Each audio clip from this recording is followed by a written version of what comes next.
dando prosseguimento, hoje nós vamos inverter um pouquinho a ordem, vamos fazer Gênesis, depois o Evangelho. Então, vamos dando sequência no Gênesis. A gente comentou uns temas que deixou todo mundo assim de cabelo em pé, né? A questão dos ciclos, de como que a natureza funciona de uma maneira sempre cíclica, trazendo as suas fases, primavera, verão, outono, inverno, um meio ciclo ascendente, um meio ciclo descendente, todos os processos da natureza, todos os processos da evolução que dizem respeito à união do espírito com a matéria, estão sujeitos a esses ciclos e a esses princípios que regem os ciclos. Então, se nós compreendemos como que funciona um ciclo, por menor que ele seja, o ciclo das fases da Lua, por exemplo, nós seremos capazes de entender ciclos mais complexos. Por exemplo, o ciclo que o Emmanuel deu na revista LBV, que nós lemos aqui na aula passada, de 520 mil anos. Mas ele segue na sua estrutura um ciclo lunar. Tem uma fase ascendente e uma fase descendente. Né? Como se fosse uma lua nova e uma lua cheia. Seguem os mesmos princípios. Esse é um tipo de raciocínio muito importante, porque Deus é um. Isso significa que nós sempre devemos buscar um princípio de unidade no universo. Nos deixa assim bastante encabulado quando alguns cientistas começam a formular algumas teorias e eles fogem desse princípio da unidade. Às vezes eles apresentam teorias que você sente que tem algo estranho com aquilo, porque aquilo choca com o restante de tudo que funciona. Aí você vê, essa teoria está errada. Porque ela não se encaixa no princípio da unidade. E a gente percebe, por exemplo, cientista do porte de um Albert Einstein, que tentava, por exemplo, o campo unificado. Ele sabia que você tinha a força eletromagnética, a força fraca que une o elétron ao núcleo, a força forte que une as partículas do núcleo e a força gravitacional, e ele pensava assim, deve haver uma forma de unificar isso tudo.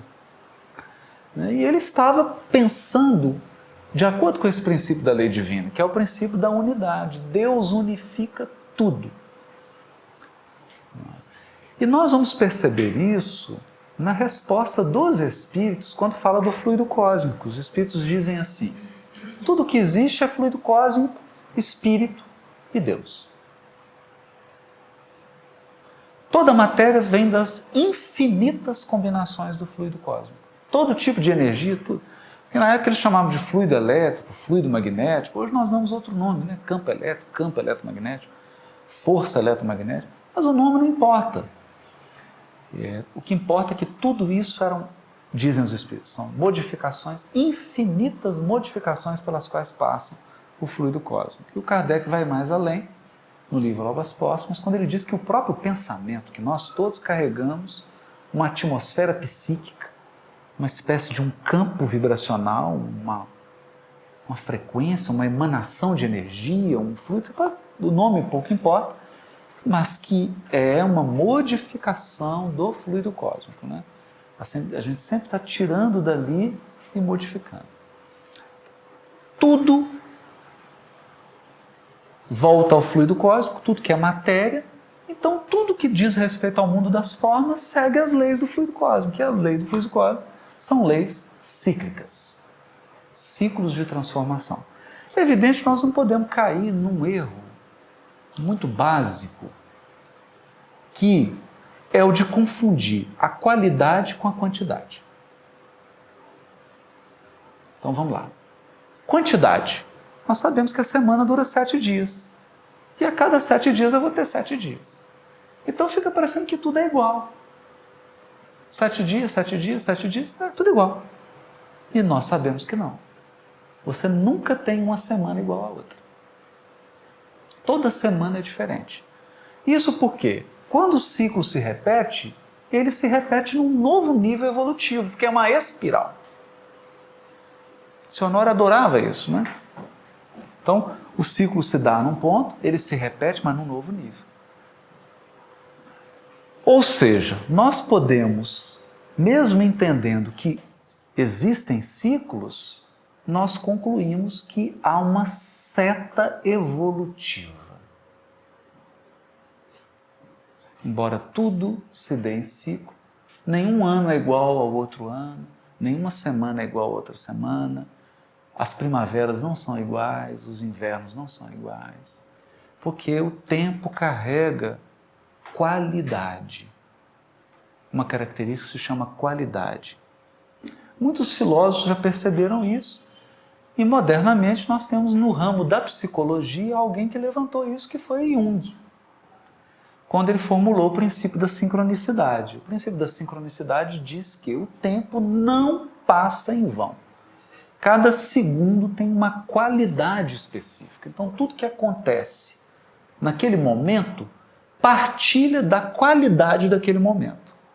Essa ideia do Jung é muito interessante porque ela já estava no livro A Gênese, que é muito antes do Jung. Muito antes das formulações. Na mensagem do Espírito Arragô, ele fala isso, que os ciclos se sucediam, esses ciclos eram medidos pelos movimentos dos corpos celestes. Nós aprendemos isso porque estamos estudando aqui Gênesis, capítulo, o versículo que fala do quarto dia. Então nós aprendemos aqui que os corpos celestes são o relógio, o relógio, o pondeiro do relógio. É o que mede ciclo, que mede com precisão matemática. Mas o que o Arragô diz lá? Que sensações psíquicas, movimentos sociais, movimentos políticos e mesmo movimentos psíquicos interiores são regidos por esses ciclos. Então a gente sabe, por experiência, no hospital psiquiátrico, por exemplo, no Hospital Espírita André Luiz, lua cheia é um dia complicado. Os pacientes ficam mais agitados. Né? Então não é porque a lua está mandando um raiozinho influenciando o paciente. Não é tão simples assim, né? Quem dera se fosse tão simples assim. É mais complexo. É porque a lua cheia mostra que é um ciclo e chegou naquele ciclo tem um processo psíquico. E nós perdemos o contato com isso. Porque nós estamos afastados dos processos da natureza. A gente não observa os processos da natureza. Então, por exemplo, chega o inverno, a gente quer se comportar como no verão. Então não respeita que o corpo fica mais lento, que você tem mais necessidade de sono, você tem mais necessidade de comer. Você tem outras necessidades, mas a gente quer impor. A gente quer se impor. Não, eu vou agir sempre assim. Sempre assim é não respeitar o ciclo. Porque o ciclo tem variações. Então tem um momento que você tem que ter uma explosão de ação e tem um momento que você tem que recolher. E por não respeitar isso, nós adoecemos. Adoecemos fisicamente, adoecemos emocionalmente. Emocionalmente, porque a gente quer manter um ritmo único emocional, sem entender que tudo tem altos e baixos, vai e volta. Fisicamente também, psiquicamente, espiritualmente, tudo tem esses ciclos. Então não dá para ter uma contínua. Tem que respeitar isso.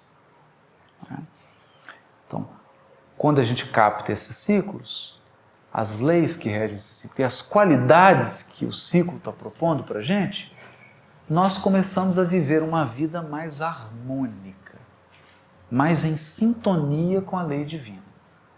Aí é como navegar na direção do vento. O vento te ajuda. Não é? Porque ao invés de você lutar contra as forças da natureza, as forças da natureza passam a te apoiar, passam a te impulsionar e a sustentar o seu movimento. Então, essa é uma coisa muito importante. A gente comentou aqui, a gente já viu que tinha até comentário no Facebook do Ser, né? Entrei lá no site, o pessoal já tratando de ciclos de milhões de anos, né? Então, a gente nem entra nisso porque falta nos parâmetros, né? Tem, com certeza tem. Né? Só que toda vez que eu defino um ciclo, eu preciso encontrar um movimento astronômico para aquele ciclo. Então, esse ciclo que o Emmanuel dá aqui de 520 mil anos, 260 mil mais 260 mil, eu não sei que movimento astronômico é esse. O Emmanuel, a pessoa não perguntou, o Emmanuel também não falou. A gente não sabe. Então a gente consegue delimitar, isso é importante, ciclos que são mais dentro da nossa realidade. Que é o que nós tentamos fazer aqui com os ciclos das semanas ou das chavuas, né? Chegamos a estabelecer aqui o grande ciclo bíblico, a chavua de milênios, onde cada período são 1000 anos, são das 7.000 anos, que de fato resume a história bíblica, né? Pelo menos a parte histórica do que está narrado lá. Não a parte moral, a parte ética, que essa é imutável, né? Essa vai valer eternamente. Mas a história que está narrada lá, ela tem um começo, meio e fim. Então falamos desses ciclos todos. A gente não vai se delongar muito nisso. Na verdade, nós vamos encerrar isso hoje, porque isso é tema mais apropriado. Tá chovendo, está começando um ciclo aqui de chuva, né? Depois de um longo calor, foi uma fase ascendente, vem uma fase descendente agora de chuva. Na proporção do ciclo ascendente. Então vai cair água, né? Então, para a gente não ficar muito nisso, nós podemos dizer que os dias da criação, que são 7x, nós não sabemos o valor de x. A Terra foi feita em 7 dias mesmo. Mas quanto vale esse dia, nós não sabemos. Mas ela tinha um prazo, tinha um cronograma, e o cronograma foi cumprido. Porque tinha um ciclo para tudo, né? E não é preciso fazer muito esforço. Você estuda as eras, neolítico, paleolítico, aquelas eras mesozoicas, você vê que tem uma sequência. As eras do gelo, né? De quando em quando você tem um congelamento e um degelo. Então, nós vemos que tudo é feito dentro de parâmetros. Agora, eu não sei qual movimento astronômico determina o ciclo da criação de um planeta. Porque tem. Esse ciclo está dentro da Via Láctea, mas eu não sei. Quem sabe? Jesus. Então, nós vamos combinar, ao desencarnar, quem encontrar primeiro com ele, por favor, faça a pergunta. E não deixe de voltar para contar a resposta. Mas é interessante, mas tem mesmo, né? A galáxia deve ter movimentos das constelações dos sistemas solares que regulam esses ciclos planetários. Me fez lembrar do Brasil Coração do Mundo do Evangelho, que ele se refere a Jesus. Não é? Ao Cruzeiro do Sul. Ao Cruzeiro do Sul. E quando fala de Jesus, diz assim: trazia no olhar o ritmo, a visão dos impérios resplandecentes, não é? E na sua alma, o ritmo harmonioso dos astros. Eu achei isso incrível, né? Porque a alma de Jesus vibra no ritmo que está em absoluta harmonia com a galáxia. Quer dizer, ele não vai nem mais, nem de mais, nem de menos. E a primeira pergunta que ele faz é: Cruzeiro do Sul, aonde que dá para ver? Com certeza, sabendo que, com certeza, a visualização daquele grupo de constelações possui um ciclo, aquilo tem um tempo, aquilo pode ser visto de todos os lugares da Terra, mas 2000 anos você vê num lugar, 2000 anos você vê no outro, e havia chegado um momento em que seria visualizado a partir de um lugar, e aquele lugar, ele... vai ser boa.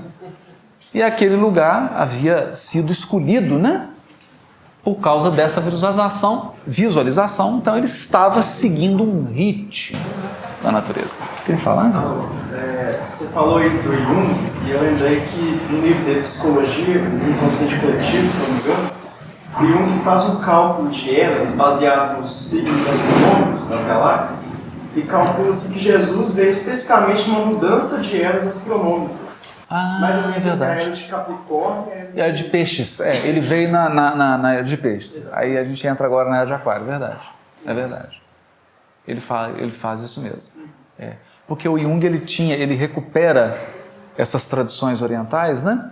Inclusive mesopotâmica e da Babilônia, que são tradições astrológicas, e ele inteligentemente, ele sabe que o tempo é cíclico e que o tempo tem qualidade, né? E que isso é que é o importante, né? Por que nós estamos estudando ciclo aqui? Não é para ficar calculando, fazendo matemática. Vai entrar? Não é para saber qualidade.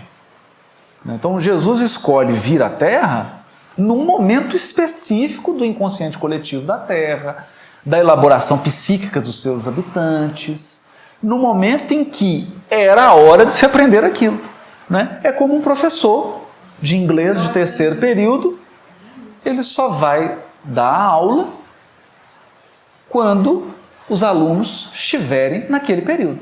Quer dizer, eu não vou chamar um professor de quinta série para dar aula para aluno que está na primeira. Não faz sentido. Então o professor vem num momento específico, né? Num momento delimitado. Então isso foi bom você ter lembrado isso, né? Bom você ter lembrado. Então fica isso, olha, mais sobre a questão dos ciclos, detalhes matemáticos, a gente vai deixar para o estudo do Apocalipse que vai ser feito, né? A gente vai programar para o canal. Que a gente vai dar até um nome, porque vai ser um estudo mesmo de ciclos bíblicos, né? Ciclos bíblicos. Mas o importante que eu queria frisar aqui é isso. Não é simplesmente uma roda, um ciclo. Fica voltando sempre, como se fosse um cachorro correndo em volta do próprio rabo. Não é isso. O ciclo ele é dinâmico. Cada vez que você completa um ciclo, você eleva um